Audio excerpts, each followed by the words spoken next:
No Exame Chunin, temos a batalha mais intensa do arco, Rock Lee contra Gaara.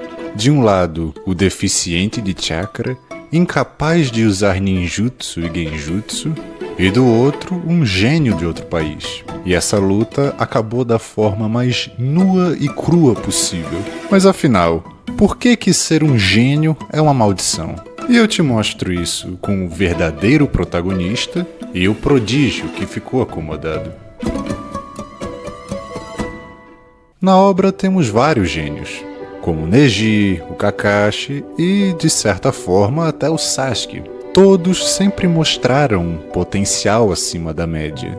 Então, como é que isso pode ser uma coisa ruim? Primeiro, a gente tem que levar em conta que todos os genins do clássico eram crianças. E nada assusta mais uma criança genial do que o fracasso. Eles têm uma grande aversão ao erro. E é justamente aí que mora o perigo. Eles não podem errar, porque errar é doloroso, vergonhoso, humilhante em alguns casos, e para se protegerem, eles só fazem aquilo que eles são bons. E se eles são bons no que fazem, o que faria essas crianças sofrerem com a dor da determinação se elas já são perfeitas? E não sou eu que estou dizendo isso. E não existe melhor personagem que represente isso do que o Sasuke. Depois da faxina que o Itachi faz na vila e os traumas que ele coloca no seu irmão mais novo, Sasuke desperta o seu Sharingan por volta dos seus 8 anos de idade. E o Sharingan é uma habilidade que permite com que o seu usuário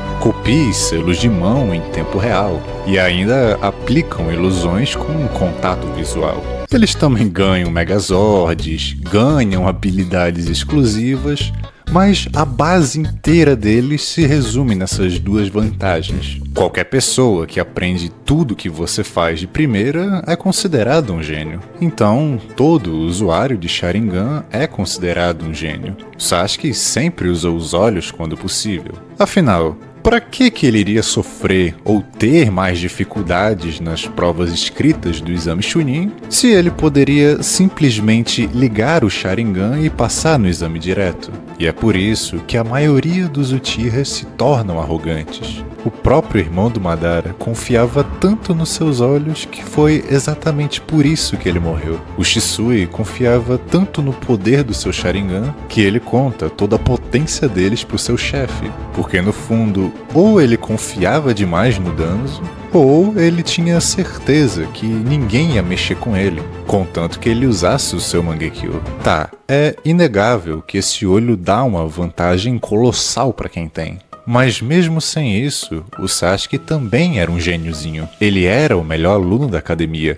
Ele era o sonho de consumo das garotas. E isso não é algo que você consegue com o olho mágico. Tudo ao redor dele alimentava o ego. E do outro lado, temos o Lee, um ninja considerado deficiente naquele mundo. Da primeira vez que ele aparece, ele parece ser um cara bem fraco. Já toma uma lapada na cara. Aí a Tenten vai lá conversar com os caras e também toma uma lapada. Depois dessa comoção, o Lee propõe um duelo pro Sasuke. E aqui já dá pra ver o tamanho da soberba desse moleque. Sasuke já começa perguntando se ele sabia da linhagem dos Uchihas, porque seria idiotice desafiar um. E nessa lambição de bola, nem o Naruto aguentou e partiu pra cima. E é nesse momento que a gente para e pensa, ok, esse cara não é qualquer um. E mesmo a Sakura alertando eles que eles não tinham tempo pra ficar ali, o Sasuke simplesmente diz, relaxa, isso vai acabar em 5 minutos.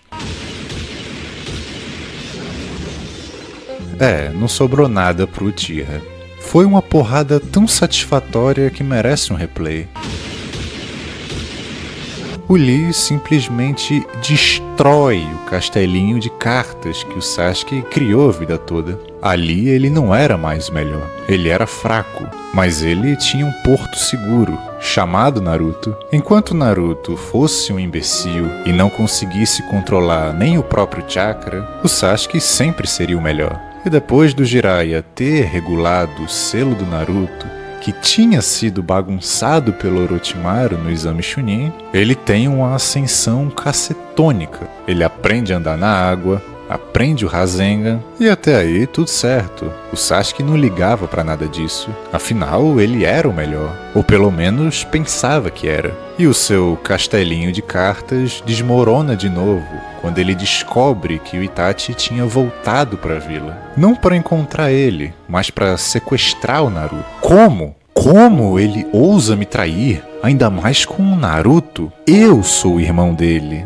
Eu sou o Tira. Eu sou especial. E consumido pelo ódio, o Sasuke toma um sarrafo e um genjutsu tão forte que faz ele entrar em coma. E depois de acordar, ele simplesmente não consegue esquecer a humilhação que ele tinha passado. Não por ter perdido pro Itachi, mas sim por perceber que o Naruto estava avançando muito mais que ele. E para provar que ele ainda era superior, ele chama o Naruto para um X1. E aqui eu confesso que foi uma das lutas que eu mais gostei de ficar assistindo. E se não fosse pela intervenção do Kakashi, ou o Sasuke morreria, ou ele teria o braço arrancado. Depois de acabarem com o reservatório de água do hospital, o Sasuke fica todo feliz e aliviado, porque o buraco dele era maior do que o Naruto. Mas a alegria dele acaba no momento em que ele vê o estrago que o Naruto tinha feito. Ele simplesmente arrombou o tonel de água. E aqui foi a gota d'água para ele querer deserdar Konoha e ir atrás de poder com Orochimaru. Depois dele ter sido convencido pelo Quarteto do Som. E de ter levado uma surra, é claro. Mas também eles chegaram no momento mais baixo do Sasuke. Todo o sucesso dele parecia uma ilusão. O cara que ele considerava o mais fraco de todos ficou mais forte que ele. Seu irmão nem ligava pra ele e ainda disse que ele precisava de mais poder, de mais ódio, fora que ele tava com a marca da maldição no corpo, o que intensificava a raiva dele e a busca por poder. Mas, diferente do Sasuke, o Lee não tinha nenhum desejo de ser superior, muito menos alguma vantagem genética. Ele só queria mostrar ao mundo o que ele podia fazer. E ele também já estava acostumado com fracasso.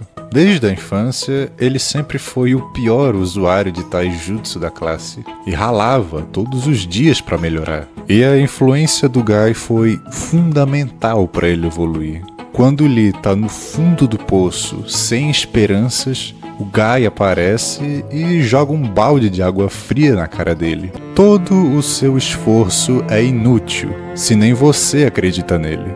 E depois vem maluco aí dizendo que Naruto é só desenho. Mas falando sério agora, em quem você apostaria? Um cara que dá medo até nos próprios colegas de equipe? Ou um que não consegue nem fazer um ninjutsu básico? Para compensar essa deficiência, ele complementa o seu taijutsu com algumas técnicas proibidas. Todas as habilidades mais marcantes do Lee têm um custo alto, seja um esforço excessivo no corpo ou uma dor cavalar. E o oponente dele era um cara que controlava a areia com controle remoto. O Lee não tinha nenhuma chance de vencer, exceto se ele tirasse os pesos. E o resto virou história. Lee foi o primeiro genin a conseguir dar uma lapada no Gaara. E na luta ele usou tudo que podia. Lotus primária, os 5 portões, Lotus reversa. Cada técnica acabava com o corpo dele. Mas no fim o Gaara acabou vencendo. Seu currículo é excelente, mas você não é sobrinho do dono. E digo mais, era pro Lee ter morrido nessa luta. O Naruto ia aprender a importância de saber os seus limites. E o Lee já teria mostrado ao mundo o que ele podia fazer. E teria morrido como o maior genin da sua época. Mas agora eu te pergunto, o Lee teria vencido se ele tivesse mais acostumado com a dor? Ou o Gaara venceria de todo jeito? Bom, deixa aí embaixo. Eu sou o Luquimbas e nos vemos em um próximo vídeo. Tchau!